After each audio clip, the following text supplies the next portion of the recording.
各位，如果今天你问美国人最关心的3个国际议题是什么，那答案是高度一致的，那就是中国，中国还是中国。但问题在于，美国讨论的中国和现实中的中国并不在同一个世界。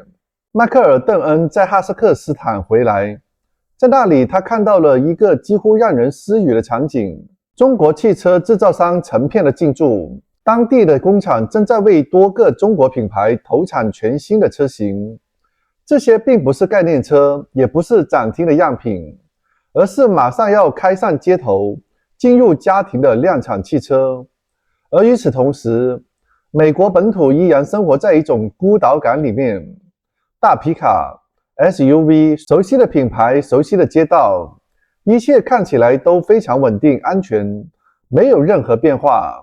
对于中国汽车，他们觉得那是别人的事，是欧洲的事，是发展中国家的事，与美国无关。这一种错位正是问题的核心。在5年前，中国的汽车出口量还在100万辆左右，今天这个数字已经接近了800万。更令人意外的是，其中超过70%并不是纯电动车，而是燃油车和插电混动车。中国制造商并没有被某一种技术路径锁死，而是根据不同的国家基础建设、政策的环境和消费的习惯，迅速切换产品的结构。在墨西哥没有充电网络，那就卖燃油和插混；在中亚需要耐用、便宜、好修的，那就上成熟的平台；在欧洲，软件智能化性价比3者都要的话，那3者一起给。当你走进这些国家的街头，就会看到一种彻底颠覆认知的画面：屏幕、内饰、四季配置全部在线，你甚至会下意识去看一下排气管，确认这是不是一台真正的汽车。而当你意识到这只是众多车型的一款的时候，震撼才真正的开始。问题并不在于某一款车，而是在于一种规模。600多款的车型，100多个品牌，同一平台衍生出多种动力的形式。这不是单点的突破，这是体系的碾压。邓恩给出了一个残酷的比喻，这不是一次日本式的冲击，也不是韩国式的挑战，而是相当于15个日本同时进入市场，而成本更低，规模更大，研发的速度更快，而且几乎不犯错。最重要的就是速度差。当欧美车企刚刚交付一个版本的时候，中国车企已经在测试第2个版本，研发的节奏接近2倍，而研发的成本却只有1半。国内激烈的价格战让中国市场几乎没有人盈利，但却因为如此，出口成为了唯一的生存通道。不是走出去，而是必须要出去。于是你看到一个反直觉的变化：中国企业在海外赚到的钱，正在反哺国内的技术升级。小米是高端新能源品牌，智能驾驶公司都在用全球市场为下一轮竞争蓄力，而欧洲成了最先承压的地方。慕尼黑车展上，中国车企的数量超过德国本土品牌。英国市场，中国品牌的新车销量已经冲到了 13%， 并且在1年内有可能会冲到 30%。 这种速度，日韩企业用了10几年才能完成。消费者在选择上更简单，那就是更便宜、更智能、软件更好用的。因此产业的现实却极其残酷。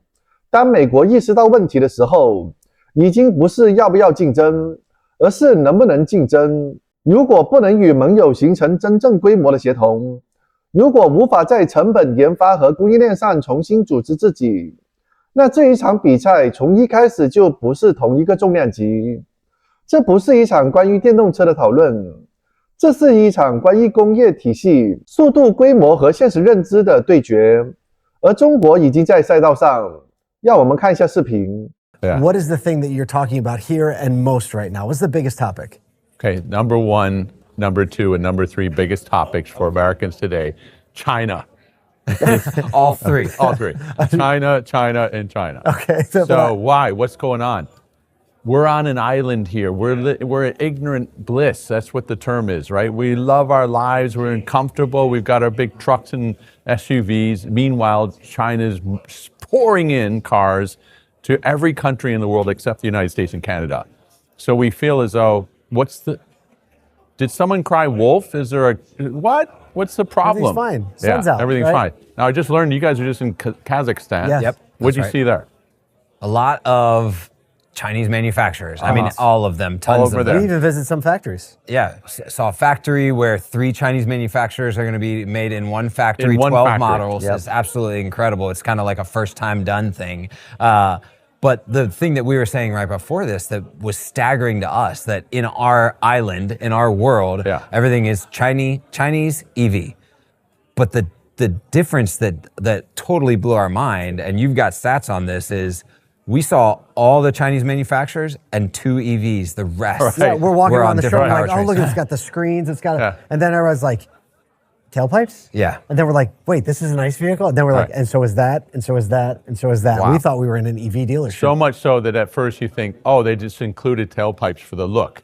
Yeah, right. No, It's a bolt-on. It's old So school. the numbers are staggering. 5 years ago, China was an also-ran when it came to exports. They export about 1 million cars, cheap ones, to developing countries. Today, they're on track to export 8 million. So How many years ago was the 1 million? 5 years. Unbelievable. So they've gone from Whoa. 1 to 8 million. And then people go, oh yeah, but that's because EVs and they know how to be. No, guess what? 70% of what they're exporting, not EVs, they're gasoline So I powered. think that blows everyone's mind like it did unbelievable. ours. That's what when we you heard saw in that stat. Kazakhstan. Yeah. So if you go to Mexico, for example, they came initially with EVs. They go, oops, they don't have the charging infrastructure. They don't like EVs. Let's pivot to gasoline and PHEVs. So they have it. Gasoline, PHEV, Same E-Rev. car, just different platform? Often it's the same car. Sometimes Yeah. they've got how many? Like 62 different companies, 107 brands. You want a car? It's like going to the aquarium. You know how you see all those fish of different Right. colors, shapes, sizes. Grab a hook and you get one. That's really yeah, good. you're going to get one. That's unbelievable. that you need. So when you're thinking about this, and you're now speaking in so many of these environments, in political environments, in OEM environments, you're on LinkedIn, you've got a newsletter. What's the encouragement? What's the pivot? What is the thing that everybody needs to be paying attention to? Okay, call to action is never before in our lifetimes have we confronted a challenge like China.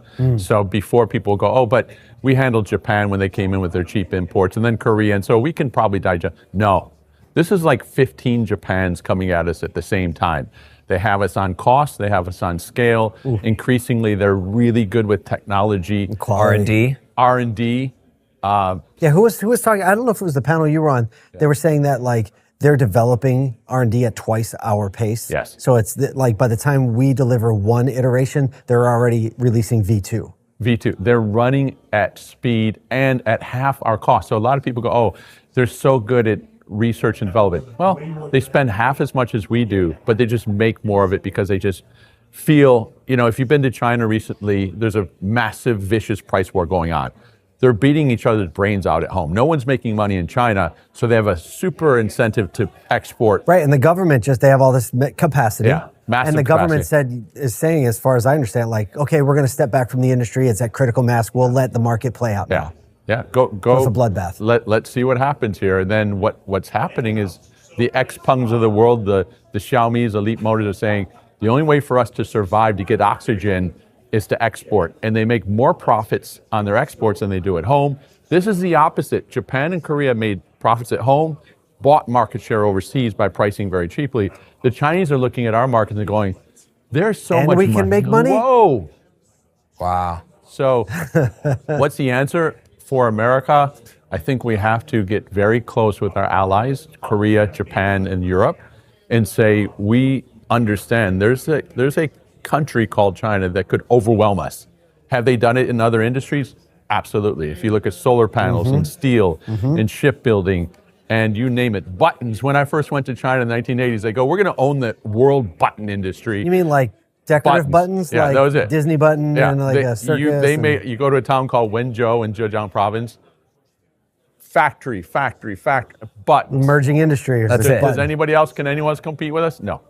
Why? Because everyone makes buttons here. Everyone makes it at scale, low cost, variety. Whoa. Oh, Thailand, you're going to compete? No. Indonesia, Not you're a going to chance. Wow. So here we are, these many years later, automotive is in their sights. And they feel like, when I talk to Chinese manufacturers, they say, there's nobody we can't handle. Whoa. Wow. So there's definitely like, With confidence. Well, and when nobody- you yeah. talk to even the manufacturers, you hear Jim Farley's gone over a couple times and been involved with this. Even the CEOs are saying we can't compete with the quality, the scale, the type, the software. It seems like a losing proposition, but what you're saying is the banding together, the allied nations, the change in the way that we think about cost, research, and development is possible if we pivot now. it's not to, get too dramatic, but it is kind of like a Pearl Harbor moment or a Sputnik 2 You don't moment. seem like an overly dramatic guy. I No, just want to no, put, yeah. just put that out there. Just keeping it cool, but it's real. We need to understand that without getting together with our allies, we won't have the scale, or if without our partners in Mexico and Canada, we won't have the labor or the minerals. We need our allies to be able to compete with China. Otherwise, I mean, wow, it's going to be tough. All right, so the year's about to end as of time of recording this. Yes. It's got a few weeks left. What was the biggest surprise of this year for you?